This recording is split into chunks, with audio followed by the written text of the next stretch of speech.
Lesson 8 of the ABCs of violin for the beginner. I was close, I think, that time. We are focusing on the G string. So number 49, we're starting to look at the G string.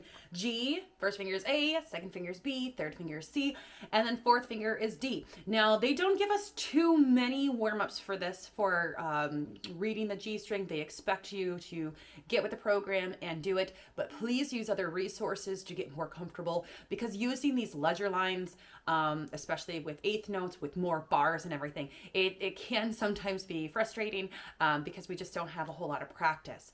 The more you do it, the better you're going to get, and that's where I stand firmly on that. So number 49, we're just walking up to the third finger, walking back and walking back up. So let's say it first.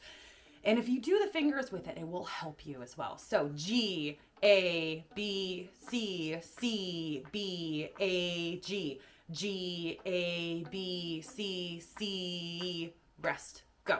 And say, let's do it with the plucking. 1, 2, ready, go. G, A, B, C, C, B, A, G.